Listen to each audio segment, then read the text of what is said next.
Querido Pai Celestial, muito obrigado por nos trazer aqui de novo. Eu oro que o Senhor esteja conosco e envie o Teu Santo Espírito para abrir as nossas mentes. E eu oro em nome de Jesus. Amém.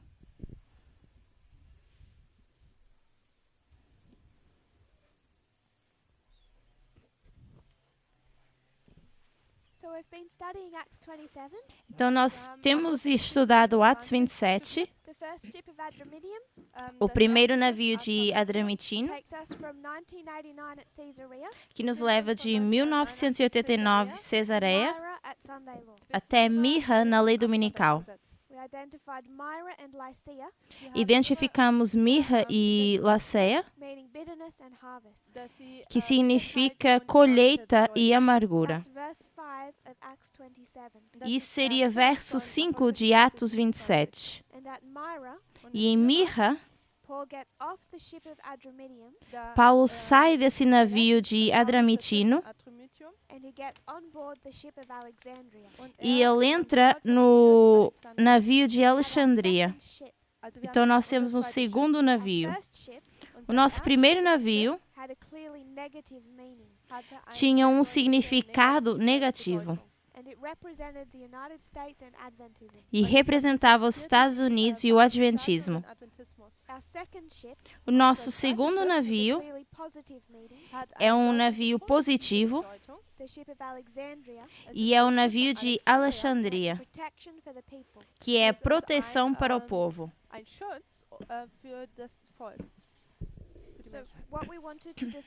Então, aquilo que nós queremos discutir é o segundo navio.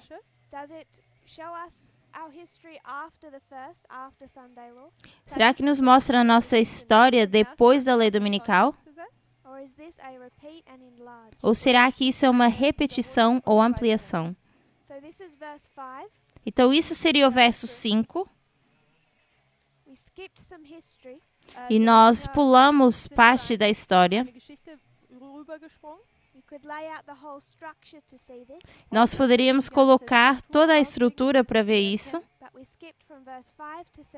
mas nós pulamos do verso 5 ao 13. Nós vimos no verso 13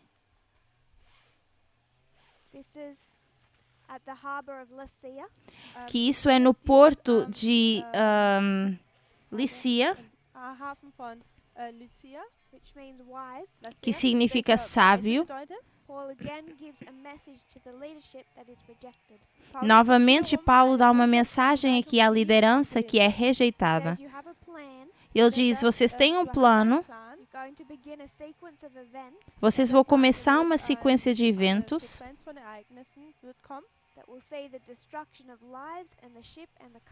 e com isso vocês vão ver a destruição de vidas do cargo e do vosso navio. E ele tenta desencorajá-los a ir nessa jornada. Mas da mesma forma que Félix e Agripa, a liderança não ouve Paulo. Eles acham que eles têm uma boa oportunidade, porque vem um vento do sul, que é algo positivo para a jornada desse navio. Mas a Ellen White nos diz que eles deveriam saber melhor. Porque quando o vento do sul vem, logo a seguir vem o vento do leste. Nós identificamos esse vento do leste como um euroaquilão. É um ciclone que vem do leste. Lícia significa sábio. Então, nós vamos marcar uma repetição da parábola das 10 virgens.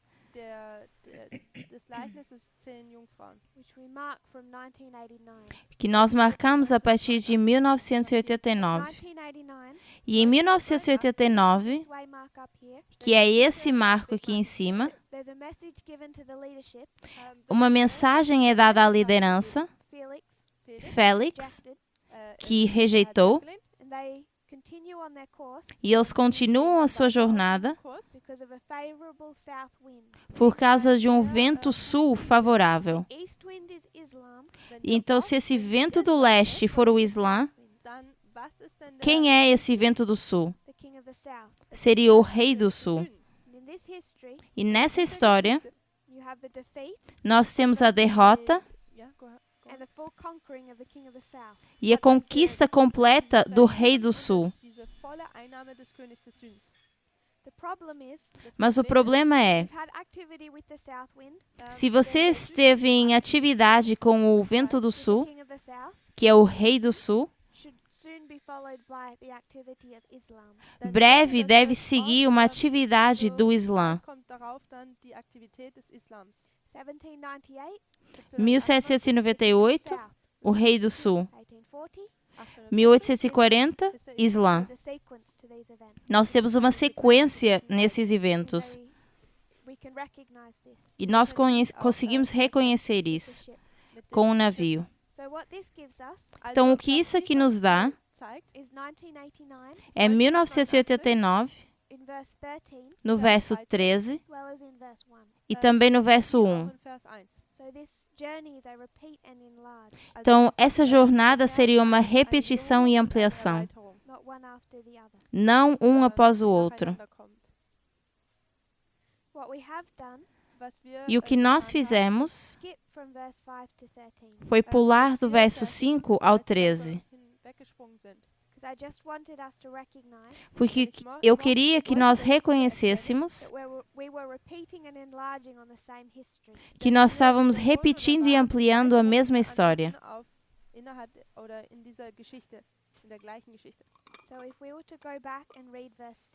Então vamos voltar para o capítulo 27 de Atos e ler verso 6. E achando ali o centurião, um navio de Alexandria que navegava para a Itália, nos fez embarcar nele. Então é aqui, em Mirra, uma cidade de Lícia, em que Paulo entra nesse navio de Alexandria. Então é antes de Lícia que Paulo entra nesse navio. Então nós precisamos pegar em Mirra e Lícia e colocar isso no nosso navio de Alexandria. Porque tem um significado em Adramitino e outro significado em Alexandria. Es hat eine Bedeutung für Adramyttium und auch eine Bedeutung für Alexandria. Auf dieser Linie hier Nessa linha, representa a lei dominical,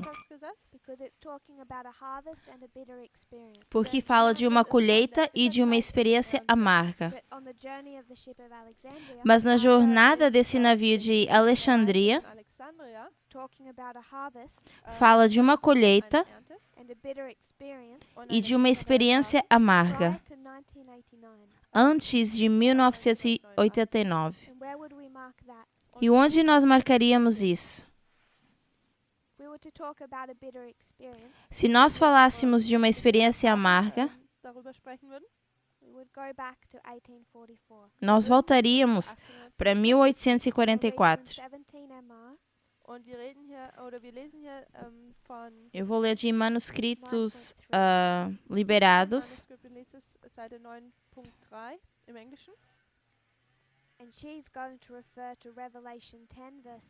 E ela vai se referir a Apocalipse 10, verso 10. Em Apocalipse 10, verso 10, João tira um livrinho da mão do anjo, ou pega nesse livrinho, e come. E esse livrinho é o livro de Daniel. Ele vai interiorizar uma mensagem que primeiro é doce como mel. Mas à medida que isso vai sendo digerido, torna o seu estômago amargo.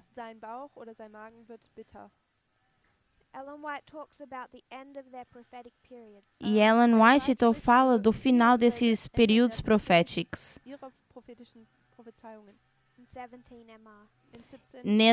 Nessa referência de manuscritos liberados. Esse período de tempo profético terminou a 22 de outubro de 1844. E em referência a esse verso,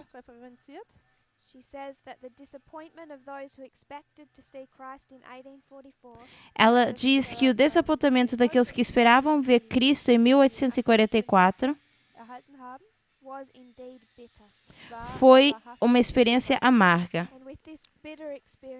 E com essa experiência amarga, eles tiveram o seu fechamento da porta da graça, que simbolizava uma colheita.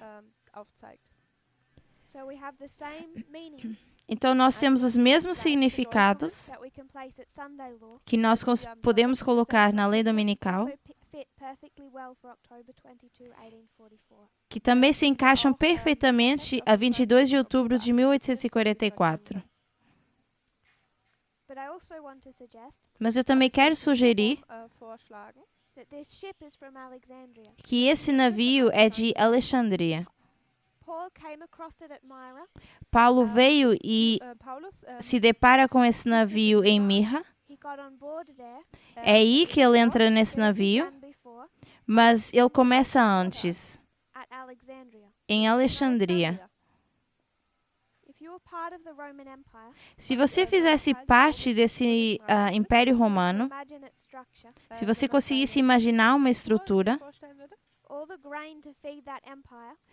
todo o milho para alimentar esse reino, ou pelo menos a maior parte,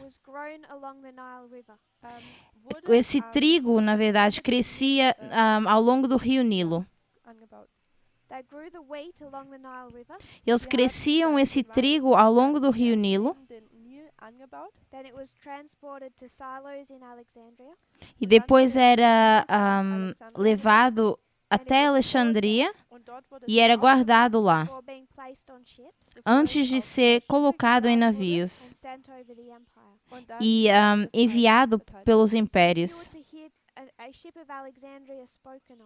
Então, se você tivesse que ouvir falar desse navio de Alexandria, era um navio que transportava trigo para várias partes do Império Romano. Se nós fôssemos para Atos 27, verso 38, você consegue achar uma evidência para isso.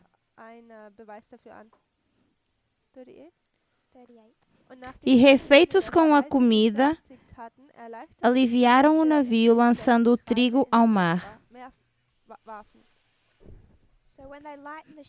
Então, quando eles aliviam esse navio, o que eles jogam fora? Trigo. Porque isso é o cargo. E tem sido jogar fora progressivo.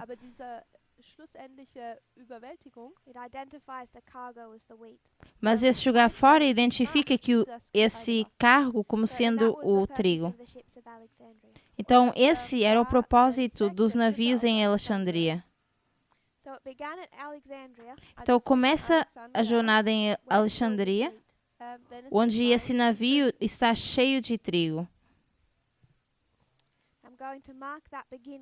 E eu vou marcar esse início, quando o trigo é colocado a bordo, como 1798. Então, nós temos isso também encapsulado nessa história millerita. Então, o início desse navio começa quando eles colocam o trigo a bordo. E depois nós temos a colheita e uma experiência amarga. Nós precisamos considerar o que representa esse navio. Se esse navio representa os Estados Unidos e o Adventismo, o que representa esse navio de Alexandria? Porque cada marco deve nos indicar ou dizer algo sobre esse navio. Se for apenas uma repetição e ampliação, e nós tratarmos isso como uma parábola, então nós precisamos pegar no primeiro e no segundo navio e comparar e contrastar. Então, o que começa em 1798?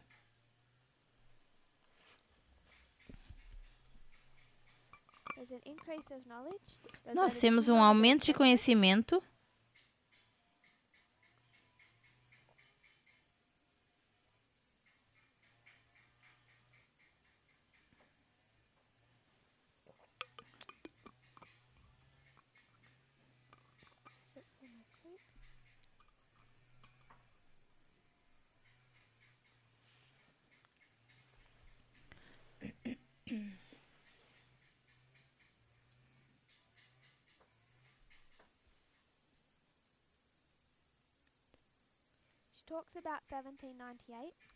E Ellen White fala sobre 1798. E ela fala sobre o Adventismo. Se nós falássemos de Israel moderna e antiga, nós íamos identificar 1798 como o início de Israel moderno, o Adventismo. Mas eu também quero nos levar para uma outra citação que está no Grande Conflito. Grande Conflito 440.2. E ela fala de uma besta que é parecida com um cordeiro, que sai da terra. E ela pergunta: qual nação surge em 1798 no Novo Mundo, atraindo atenção, mostrando poder e grandiosidade? Ela diz que a única nação que satisfaz as especificações dessa profecia seria os Estados Unidos da América.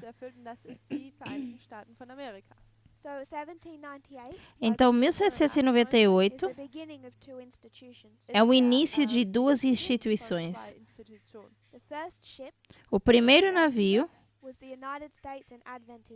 era os Estados Unidos e o Adventismo. Isso é o que representa essa jornada. E esse segundo navio, que tem um significado positivo, e nos conta a história dos Estados Unidos e do Adventismo. Se nós fôssemos comparar e contrastar,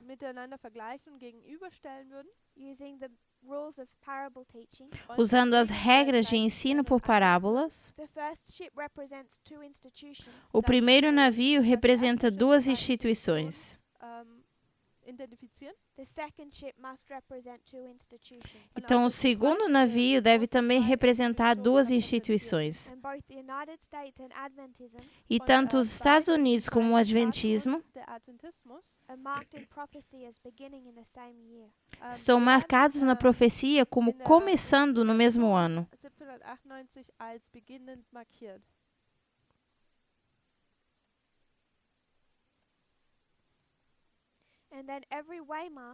E depois, cada marco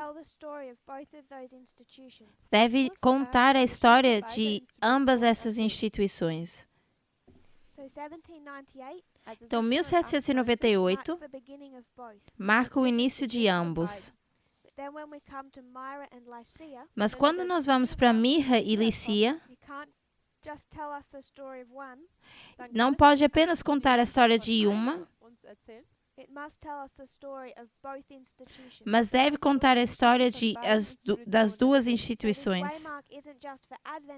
Então, esse marco não é só para o Adventismo, mas também para os Estados Unidos. Nós não vamos ler essa citação,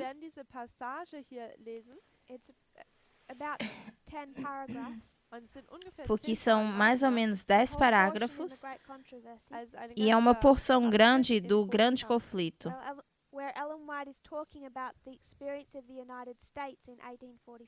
onde Ellen White fala da experiência dos Estados Unidos em 1844.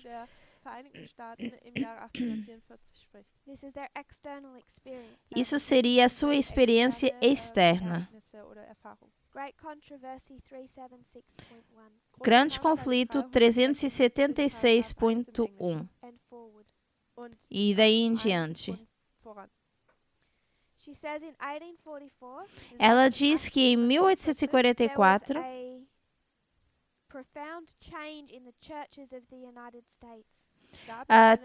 as igrejas nos Estados Unidos tendiam a edificar as igrejas.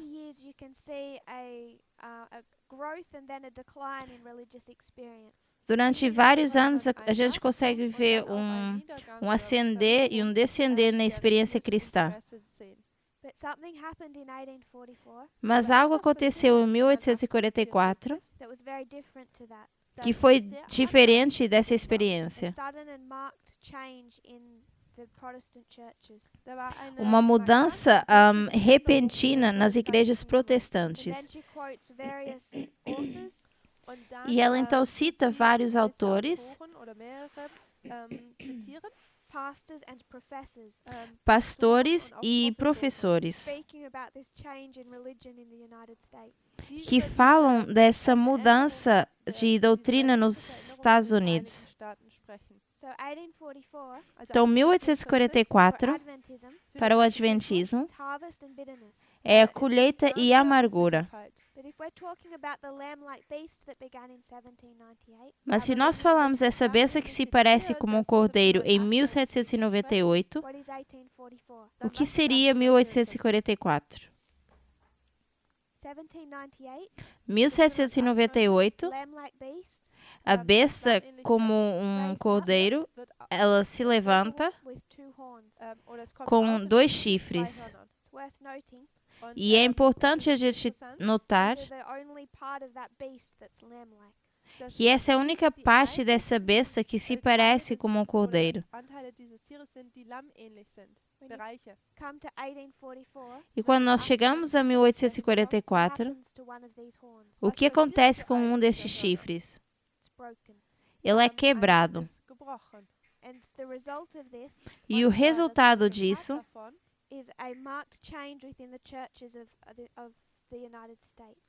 é uma mudança nas igrejas nos Estados Unidos. E ela fala disso como uma experiência profunda de trevas, que eles nunca haviam experimentado antes. Então, nós conseguimos ver em cada um desses marcos, devem nos contar a história de ambas as instituições. Nós podemos aprender bastante, e eu sugiro, ao olhar para os Estados Unidos e o Adventismo em cada marco, e comparando e contrastando a experiência dos dois.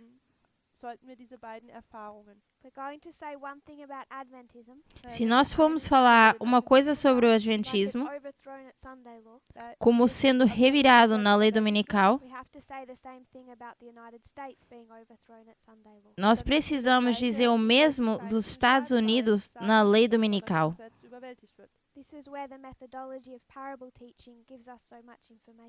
E isso é onde a metodologia do ensino por parábolas nos traz tanta informação.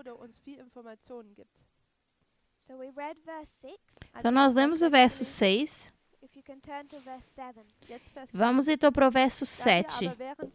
E como por muitos dias navegássemos vagarosamente, havendo chegado apenas defronte de Nido, não nos permitindo o vento ir mais adiante, navegamos abaixo de Creta, junto de Salmoné. Então, nós temos um navio que começa a sua jornada em Alexandria. Começa a sua jornada para Roma, levando o trigo. Começa a sua jornada aqui. E eu encorajo que vocês abram no final das suas Bíblias e olhem para os mapas.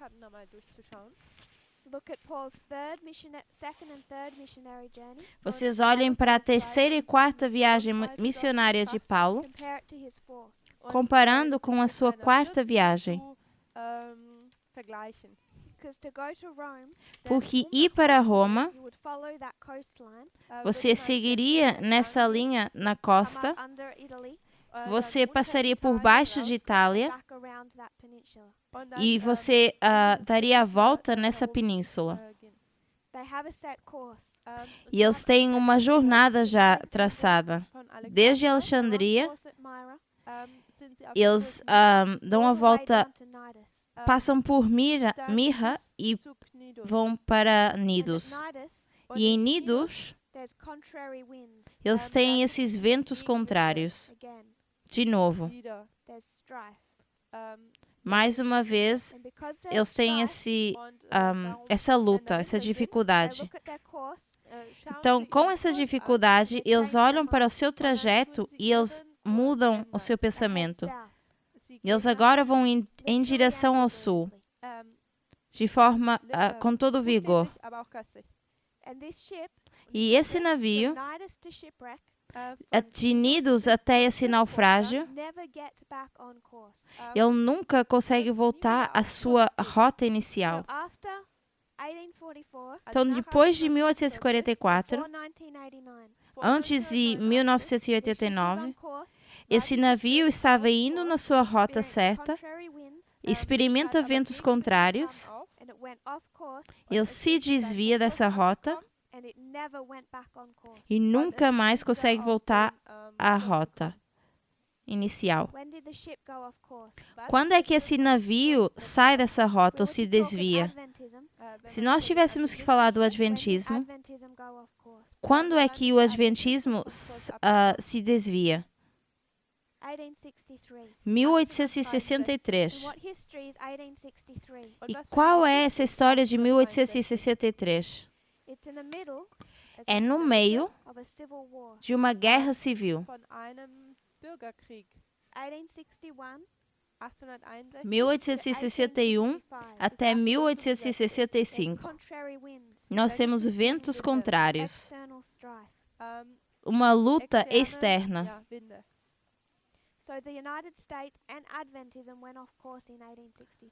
Então, o Adventismo e os Estados Unidos saíram ou se desviaram em 1863. Nós conseguimos ver o Adventismo, a rejeição dessa mensagem profética. Isso foi feito num ano e foi algo bem estressante para os líderes desse movimento. Enquanto eles tentavam proteger os seus filhos desses ventos vindos desse exército. Mas em 1863, os Estados Unidos, como uma terra gloriosa, se desviaram e nunca mais conseguiram voltar à rota correta. Isso seria um outro assunto, como essa história, que nós vamos revisar durante os nossos estudos.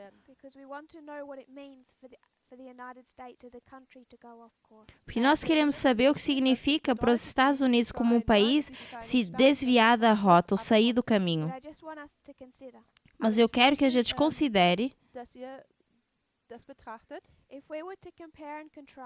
que se nós tivéssemos que comparar e contrastar os Estados Unidos e o Adventismo, nós iríamos falar sobre o Adventismo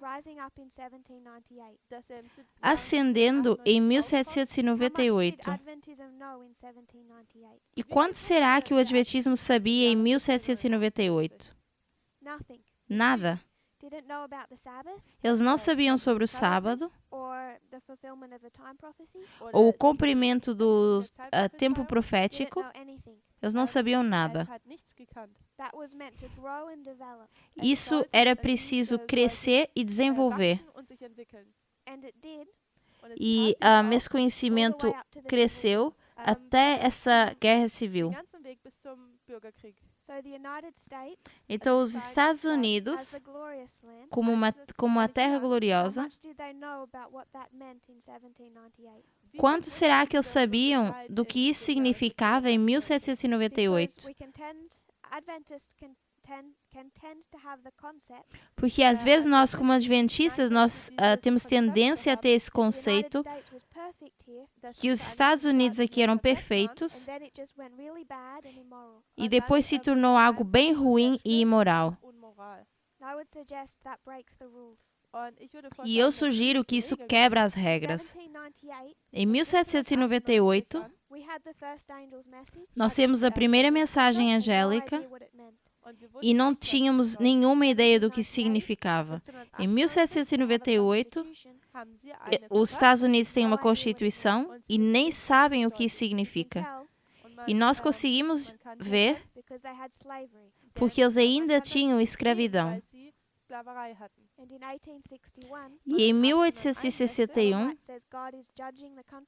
Ellen White diz que Deus estava julgando o país, os Estados Unidos, porque eles ainda tinham escravidão. Então, eles passam por um período de tempo em que eles precisam crescer e se desenvolver.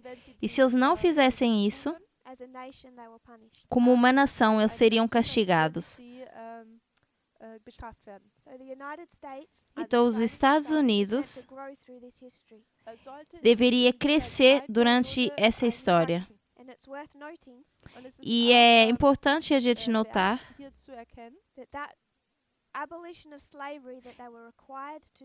que essa abolição da escravatura que eles deveriam fazer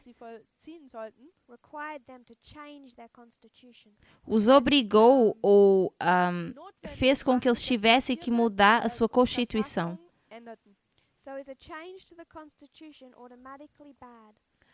Então, essa mudança da Constituição, será que é algo automaticamente mau?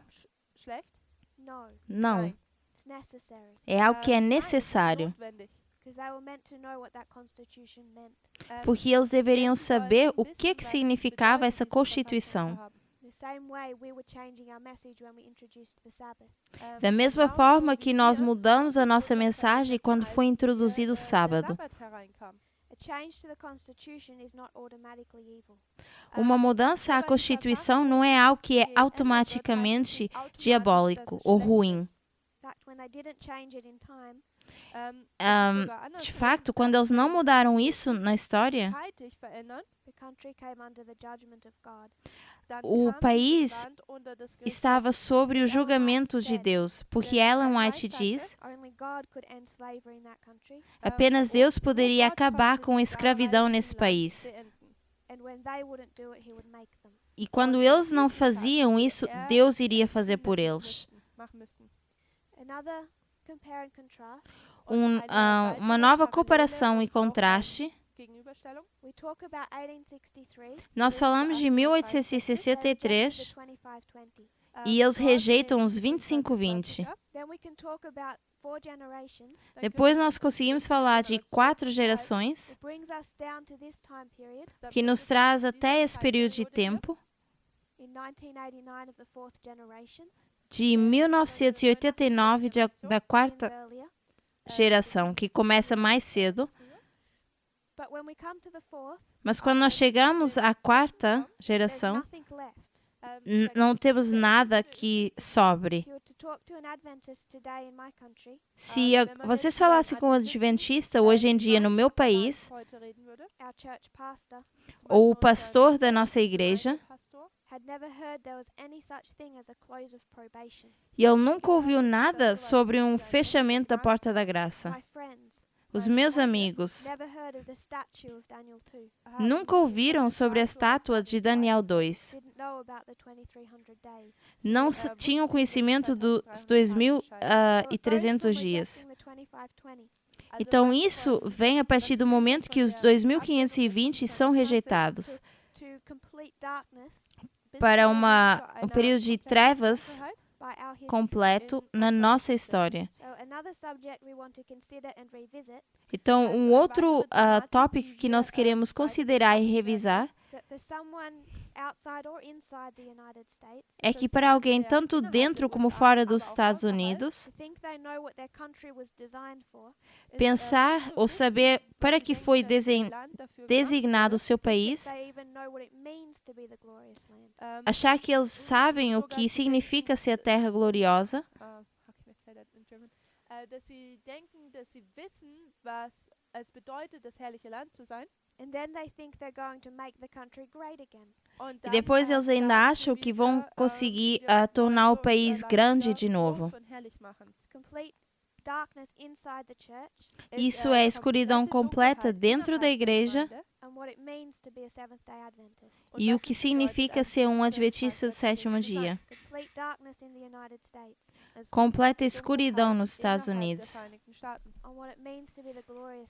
E o que significa ser a terra gloriosa. Porque a gente acha que significa a segunda amenda e o direito de carregar armas.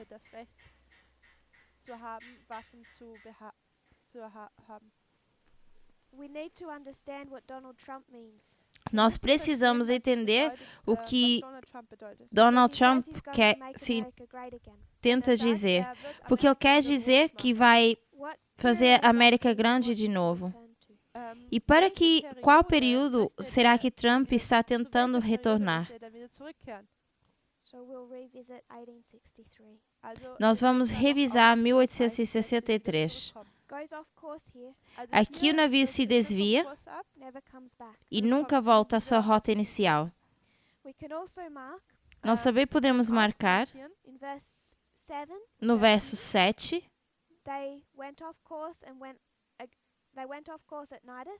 Eles se desviam em Nidos e eles navegam por baixo de Creta. Creta, que era uma ilha,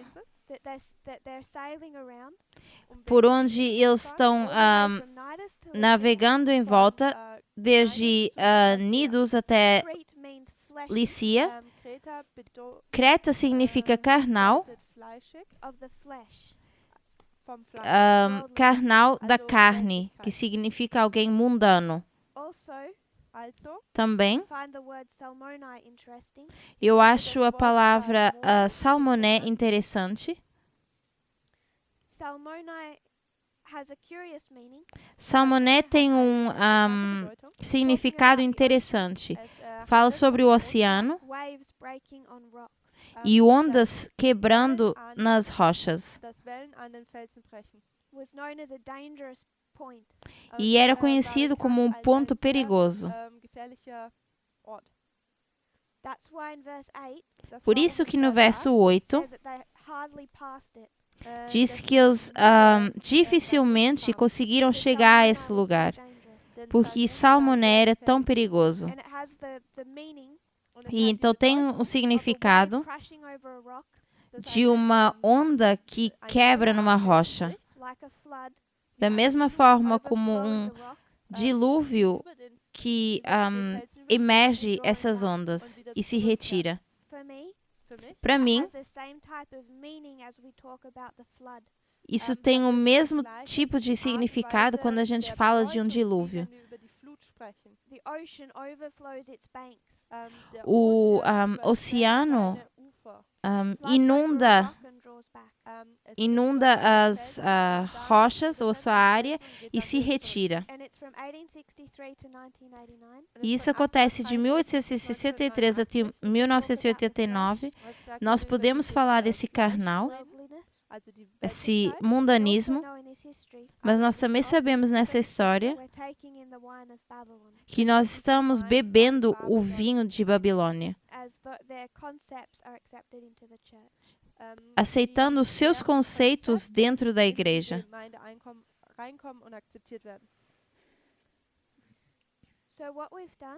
Então, o que nós fizemos até aqui foi pular até o verso 13, que falava da sua experiência em Licia.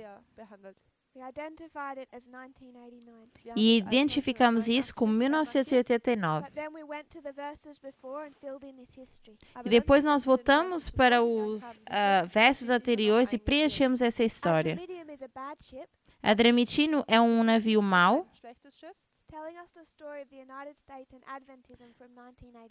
que nos conta a história dos Estados Unidos e do Adventismo desde 1989. Mas quando essas instituições começaram, elas não estavam mortas. Ambas elas ressurgiram em 1798 como protetores e defensores do povo.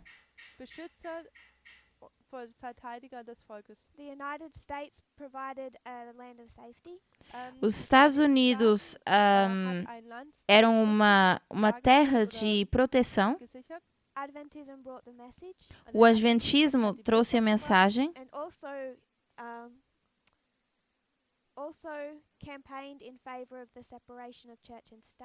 e também fazia campanhas sobre a separação de igreja e Estado. Apoiava essa separação.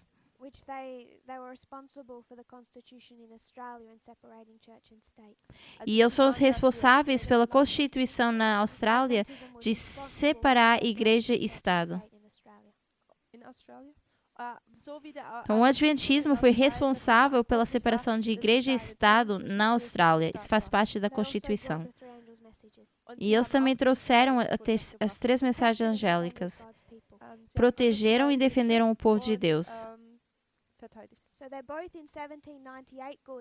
Então, em 1798, ambas ainda são boas. Mas eles têm muito que aprender. Ambas falham em 1863, na metade de uma história de eventos contrários. Eles se desviam do caminho. Literalmente, eles vão para o sul. E eles navegam embaixo de Creta. E eles precisam lidar com esse ponto perigoso em Salmoné, que é o dilúvio, e precisam lidar com Creta. Toda essa história sendo uma história de mundanismo. E eles chegam ao porto de Licia, que significa sábio. E vão repetir a história das 10 virgens. Paulo dá uma mensagem e diz: eu sei o que vocês estão querendo fazer, não façam. Esse navio vai ser destruído. Eles não dão ouvidos a Paulo, porque eles veem um vento favorável vindo do sul. E eu só quero que a gente considere que nós estamos conectando essas duas histórias. E nós temos o vento favorável vindo do sul, porque o rei do sul estava caindo. 1989, Lícia era Cesareia. Mas se nós pegarmos nessa história da queda do rei do sul, não acontece apenas aqui, mas também acontece aqui. Nós temos um vento favorável vindo do sul, em Panium. Então, aquilo que nós deveríamos enxergar depois de Panium é o desenvolver de uma nova ordem mundial. Essa nova ordem mundial, que é o sétimo reino na profecia bíblica, que segue depois da queda do rei do sul. 1989 é a queda do rei do sul, o que não deveria nos surpreender, que 11 de setembro de 1990, George Bush dá uma palestra e mostra os seus planos para uma nova ordem mundial. Eles teriam a sua nova ordem mundial, mas eles foram restringidos pelo Islã. Então, isso seria o verso 13 e 14.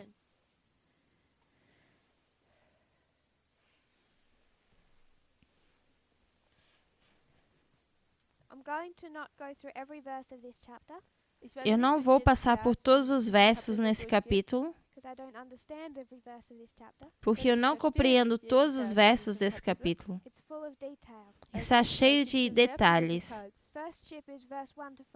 Primeiro navio, do verso 1 ao verso 5.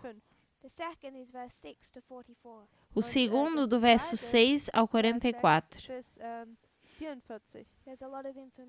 E nós temos bastante informação. Mas ainda que nem todos os versos estejam entendidos, tal como uma construção, você pode colocar o projeto. Então, eu quero que a gente vá até ao verso 27.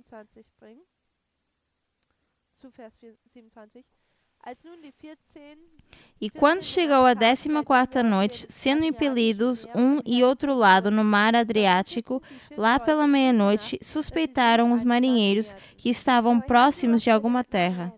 Então, nós temos esse Euroaquilão no 11 de setembro. E antes de nós podermos ir para o verso 27, nós vamos lidar com outro verso. Vamos voltar para o Euroaquilão. E vamos ler do verso 14 ao 17. Mas não há muito depois deu nela um pé de vento chamado Euroaquilão, e sendo o navio arrebatado e não podendo navegar contra o vento, dando de mão a tudo, nos deixamos ir à toa. E correndo abaixo de uma pequena ilha chamada Clauda, apenas pudemos ganhar o batel. E levado este para cima, usaram de todos os meios, cingindo o navio e temendo darem a costa na Sirte. Amainadas as velas, assim foram à toa.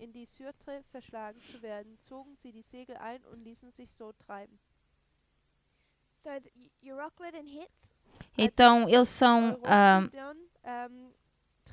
arrebatados por esse Euroaquilão. Isso, claro, era um navio antigo. Então, ele é constituído por essas placas de madeira.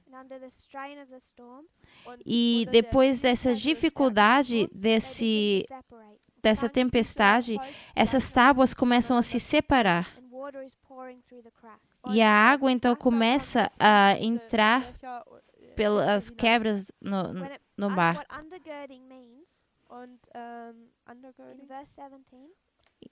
E no verso 17, o que significa amainadas. O que isso significa seria o que eles fariam com o navio que estava vertendo terrivelmente, estava prestes a naufragar.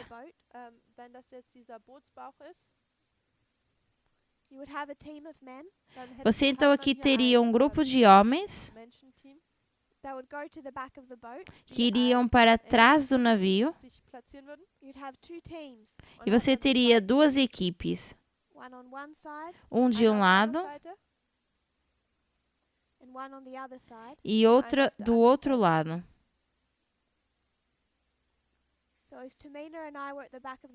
Então, se eu e a Tamina estivéssemos atrás do barco, ela está de um lado e eu estaria do outro. Ambas pegaríamos na ponta de uma corda comprida, e nós iríamos jogar a parte principal dessa corda para fora a bordo. Cada uma pegando numa ponta. Então, essa pessoa pega numa ponta e todos ajudam essa pessoa. E essas pessoas têm a outra ponta da corda. Eles jogaram essa corda para fora do navio.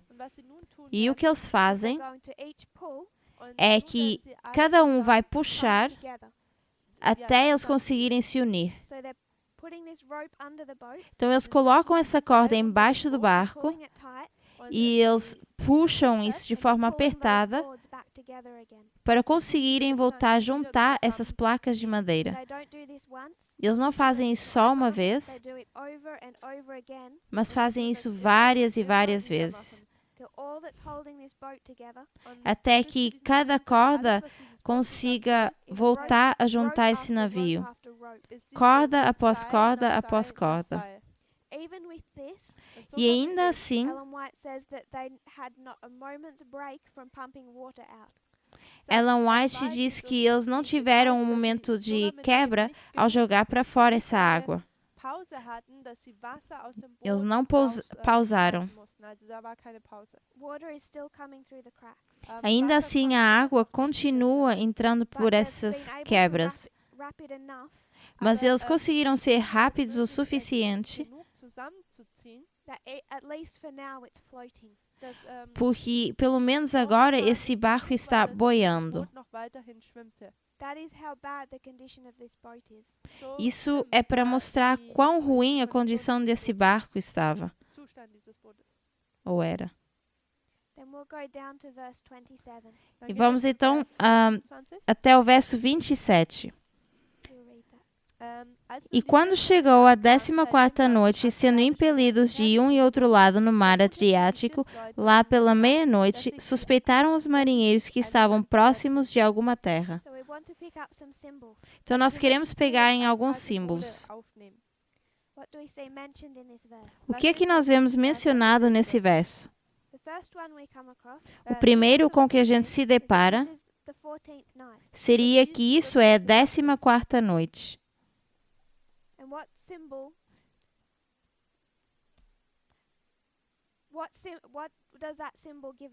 E o que será que esse símbolo nos dá?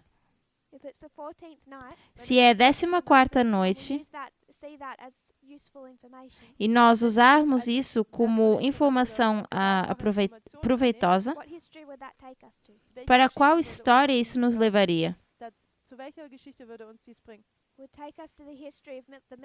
Isso nos levaria para a história dos Milleritas, porque foi na 14ª noite que Samuel Snow chega a acampar em Exeter. Ele chega na noite, nessa 14ª noite, ele dá a mensagem e depois no 15º dia ele dá a mensagem com mais detalhe. Por isso que nós marcamos o 15 de agosto. Mas ele chega primeiro e fala nessa 14ª noite. Depois nós vemos a meia-noite sendo marcada. 14 de agosto der 14. August foi acampar em Exeter e também foi o clamor da meia-noite. E aqueles que estão a bordo no navio, o que é que eles aprendem? Então, Ellen White nos diz que nessa história, eles perdem toda a sua esperança de se salvar. Então, depois de serem atingidos por essa tempestade, eles não têm esperança. Tudo o que eles estavam fazendo era esperar para morrer. Nós vamos voltar um pouquinho atrás. Vamos ler o verso 20. E não aparecendo havia já muitos dias, nem sol nem estrelas, e caindo sobre nós uma não pequena tempestade, fugiu-nos toda a esperança de nos salvarmos. Então nós encontramos aqui nesse verso que eles não têm esperança.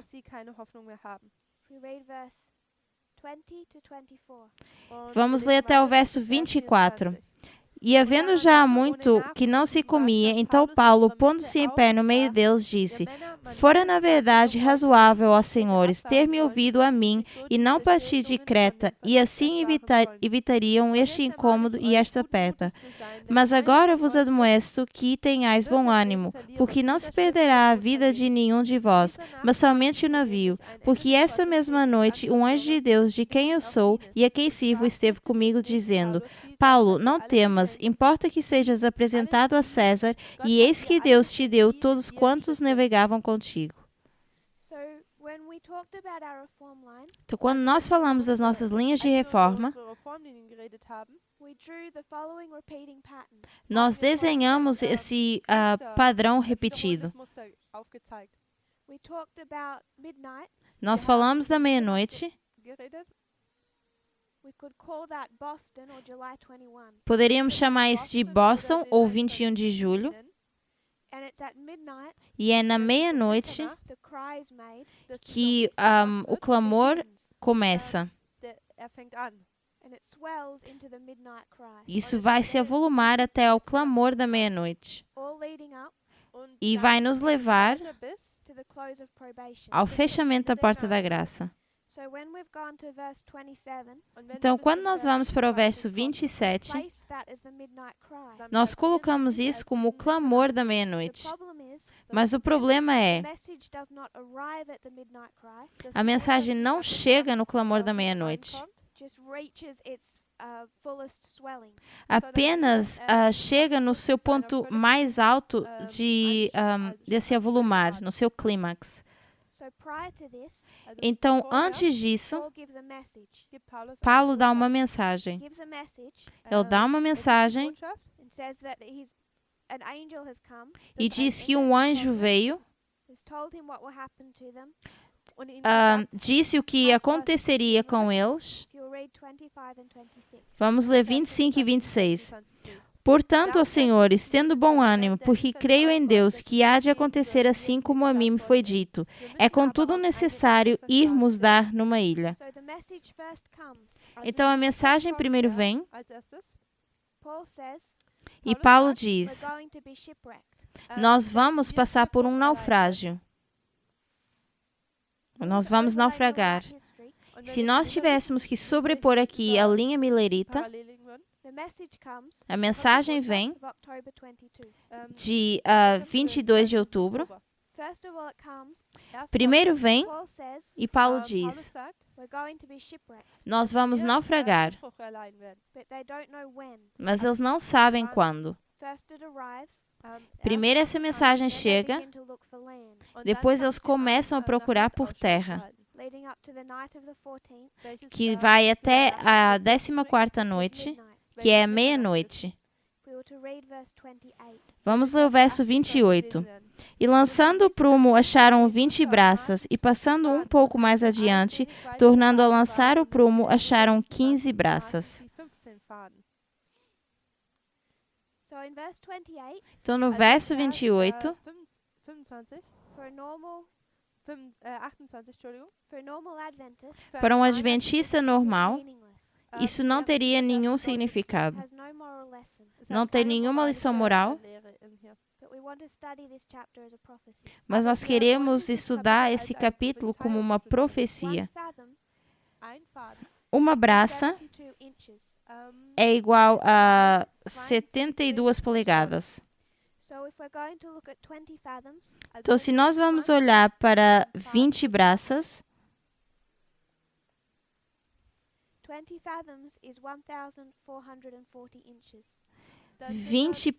20 braças seria 1440 polegadas. Depois nós temos 15 braças. E 15 braças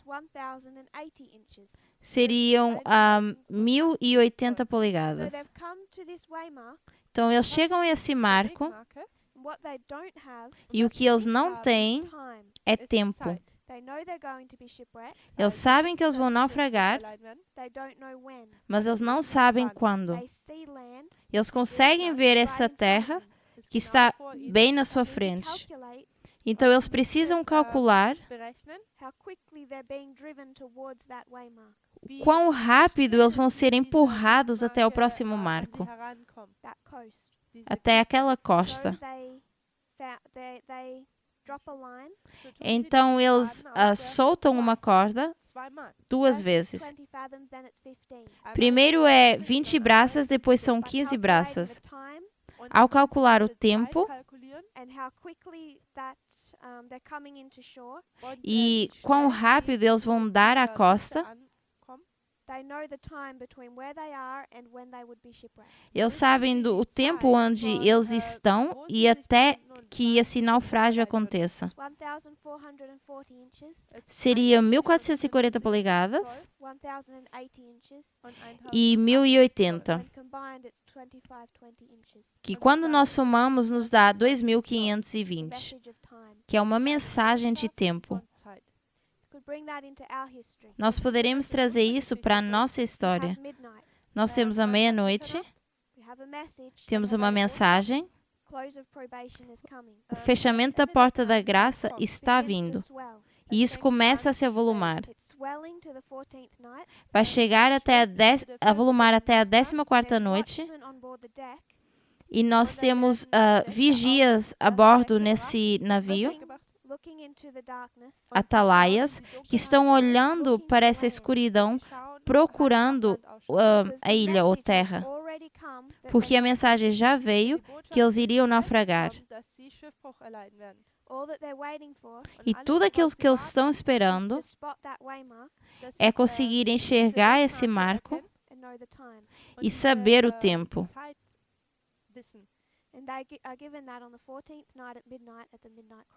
E isso é lhes dado na 14ª noite à meia-noite.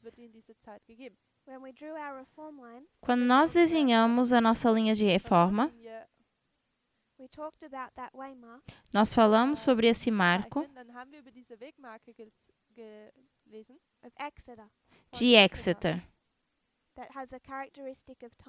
que tem a característica de tempo, quer seja 1996 ou 2012 ou 2018. 2018 sendo o clamor da meia-noite, ou um marco que a gente precisa ainda compreender. Mas nós achamos esse marco na linha dos 144.000. É uma mensagem de tempo. E como o ancião Parminda ensina, esses 2520, eles abrem o tempo.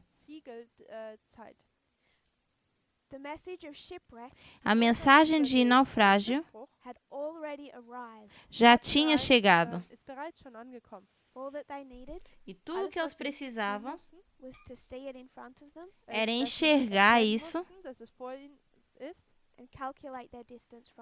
e calcular a sua distância.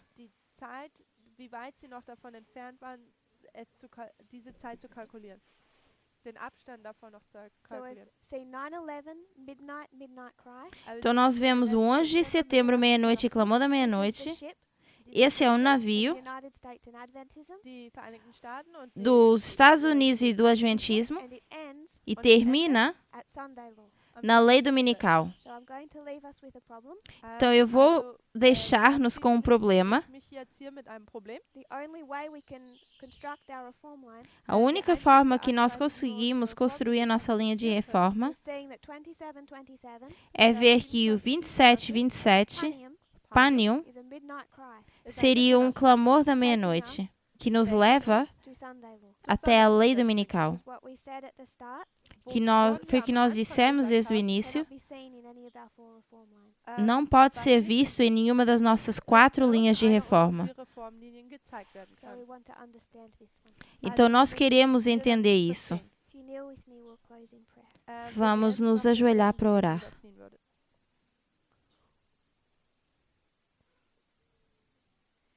Dear Father in heaven, Querido Pai Celestial, thank you for our blessings. obrigado pelas nossas bênçãos. Thank you that you have led this movement Obrigado porque o Senhor tem dirigido esse movimento Geleitet hast. so faithfully, de forma tão fiel. even when things could have been mistakes. Auch Ainda wenn quando diese coisas Dinge, poderiam ter diese sido Fehler erros, hätten sein können, You show that you were leading all along. o Senhor tem mostrado que tem nos guiado todo o Pray that we will trajeto. have faith Eu oro para que a gente tenha in fé what we still don't understand, por aquilo que a gente ainda não entende die wir noch nicht voll verstehen. you will reveal it in your time. e que o Senhor possa revelar isso a seu tempo. Machen wirst. I pray this in Jesus' name. Eu oro isso em nome de Jesus. Amém.